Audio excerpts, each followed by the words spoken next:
Enabled to be truly self-aware, we must have a conscious understanding of the nature of our own subconscious impulses.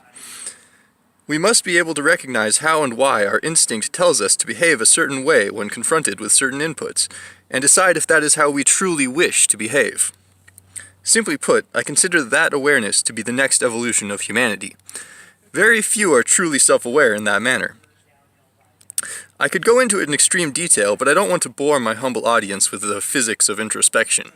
I'll go a bit deeper though. For example, one of the subconscious impulses I mentioned might be to deny my right to speak on anything regarding the human psyche until some predefined authoritative notion is attained.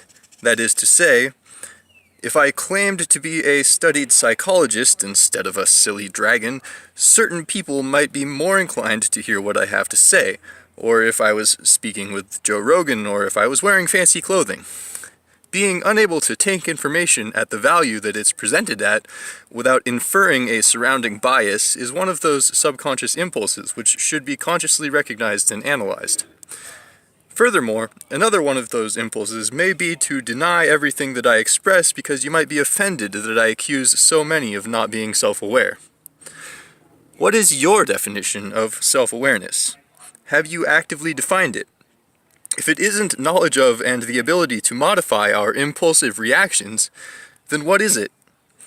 Anyways, like I said, this message isn't going to reach all the people who need it, so instead I will talk to you few people who actively follow me.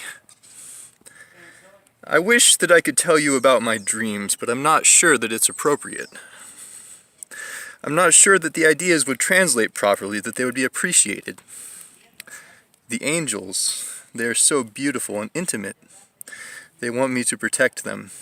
They want me to help them pack up their belongings before the Leviathan fully consumes their island. And the demons, they are so desperate to feast upon me. And we're moving the mouse. Do do do do do do do do do do do. The demons, they are so desperate to feast upon me. They so yearn for me to join them in hell and accept their gift of knowledge. They praise me with blessings and sickly sweet serenades. It is almost funny that the spiritual world is so terribly important, yet there's almost no human who I can truly relate my experiences with. So many who know of God do not understand the ramifications of the science of the spirit world. They just take it all for granted and condemn themselves by setting the idea of salvation outside of themselves. So many people in the spiritual movement are diverted by false conclusions, ego, and vain fortune-telling. Yet it does not bode well for me to belittle their efforts, for it is my job to help them. You see, I am supposed to be one of the saints in this cursed age. Now, I'm no John the Baptist, but I could have been something closer to Joan of Arc. And if you find distaste with my claim, from whence arises that subconscious impulse? I'm not saying that I'm a good saint. I've been terrible at it. I'm late for many important dates. I shouldn't even be talking about it because I know how your expectations function. I need to be more subtle. It is unbecoming of a saint to admit that he has been suicidal for much of his life, that all the vile little games of society made me want to leave this place far behind because I didn't realize what was at stake here.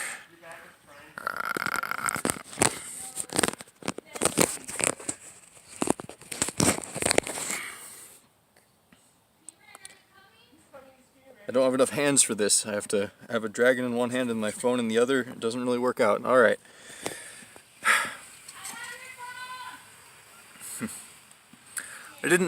I didn't realize that this is the main chessboard, that I've been given the gift of helping to refine the beauty within the depths of all of your pain. I have taken my own gifts for granted, and every time I came close to the mercy of death, something stopped me, something told me that I am unique in all creation, that I am beautiful and that I have to fight. Now, I never really believed the first two, but I do like to fight. What does it mean if the devil himself blesses me, and I am also blessed by God? What can I create with that kind of power? describing all the ways that we can observe our subconscious impulses isn't terribly creative or fun, even if that is, in my opinion, one of the main battles that the good guys should be projecting onto the average person. The good guys should have learned by now how to hypnotize from all the obvious techniques of the satanic factions. Even if they're being bullied out of the dishonest media narrative, the message of hope and love is still far more powerful than the bland old fear and division. But the fight to get those messages past all the bitter little barrier carriers can be quite interesting. What a strange battle this is to try to protect the lost hordes from perpetuating their own consumption. And I know I oughtn't say disparaging things. Who, after all, being called wretched, can accept their sins and wish to grow beyond them? All the fruits have already been given, yet you still throw away the seeds.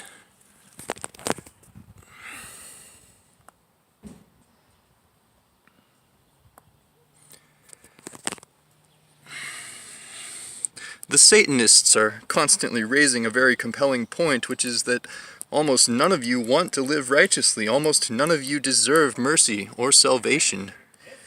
But it's obviously a twisted point. It's just because we've all been taught wrong. We've all been miseducated and violently hypnotized. With a more solid foundation, with a more aware foundation, knowing that it is wasteful to infinitely reflect the subconscious bitterness of petty individuals, being taught that everything we hear and see and accept and breathe and eat changes the very physical fabric of our essence and soul, and that it is the most important thing we can do to push our hearts and souls towards our most noble ideas. If that were ingrained in the nature of our education instead of this vile hypnosis which we have accepted as normal, then we could move on from our nonsensical toxicity and get on with what is supposed to be the joy of creation.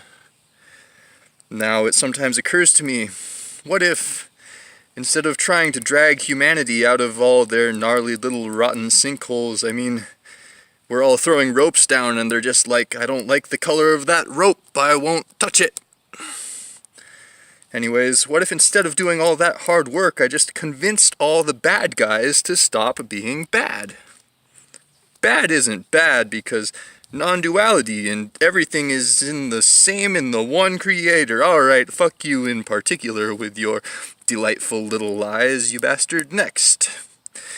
Anyways, the bad guys are actually intelligent and therefore easier to reason with than the baseline human souls, so if I can present a reality system in which their pleasure and joy increases as the humans suffer less and create more love, then I might be able to convince even Satan and Lucifer. I hear you guys are different, I don't know. Anyways, perhaps I might convince you old boys and your hypnotic media empire to start presenting information which actually encourages benevolent living amongst the populations.